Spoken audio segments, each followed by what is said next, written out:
Christophe Detchavan jugé.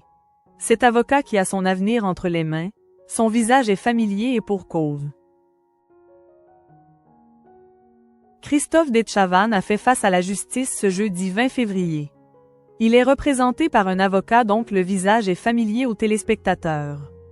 Closer vous en dit plus. Christophe Detchavan a été jugé ce jeudi 20 février pour conduite sous l'emprise de cocaïne. Le célèbre animateur a été condamné à 1 200 € d'amende, à une annulation de permis de 6 mois et sa Porsche 911 a été confisquée. Pour le représenter, il a fait appel à Dylan Slama, un avocat qui n'est pas inconnu du grand public. Les téléspectateurs vont le reconnaître puisqu'il a participé à l'émission Loup-garou sur Canal+ en 2024. Le but, transformer le jeu de société culte en une véritable bataille psychologique à ciel ouvert. Dylan Slama a tenté l'expérience. Comme l'indique la chaîne, ce sont 13 joueurs aux profils différents qui sont plongés dans une ambiance de suspicion et de faux-semblants. Ils doivent tous jongler entre mensonges et stratégies afin d'identifier les véritables ennemis, les loups-garous. Parmi les participants, il y avait Dylan Slama mais son aventure a été de courte durée.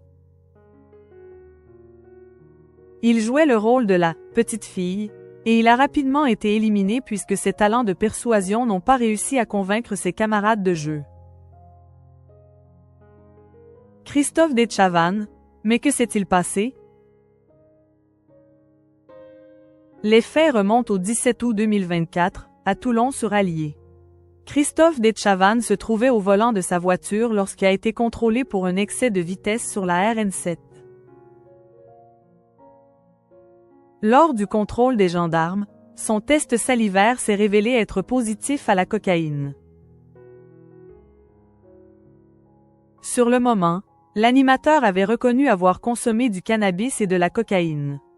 Christophe Detchavan est ensuite revenu sur ses propos. Lors de son audition libre, il a évoqué une soirée aux côtés d'une femme qui aurait, probablement, consommé de la drogue. Cet argument, Dylan Slama n'a pas hésité à l'utiliser. En effet, il a affirmé que le test positif n'était pas conforme mais aussi qu'il annulait les aveux de son client.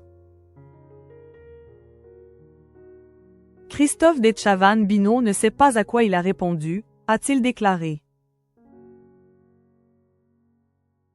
L'avocat a ensuite tenté de faire invalider ce résultat, indiquant notamment « On ne sait pas s'il respecte le seuil minimum », a-t-il affirmé, ajoutant par la suite qu'il s'agit là d'un élément extrêmement fort juridiquement. Toutefois, le tribunal a opté pour une condamnation de l'animateur. Christophe Detchavan, quand il évoquait ses addictions. D'une des colonnes du Parisien, Christophe Detchavan est revenu sur son parcours, indiquant ne pas avoir consommé de substances depuis 6 ans. Il affirmait ouvertement être sobre et se félicitait pour son parcours. « Je sais très bien quelle réputation j'avais dans Paris. Je sais en plus qu'il a fait courir la première fois, et je suis allé lui dire qu'il fallait que ça s'arrête. Mais c'était trop tard », avait confié dans les colonnes du Parisien.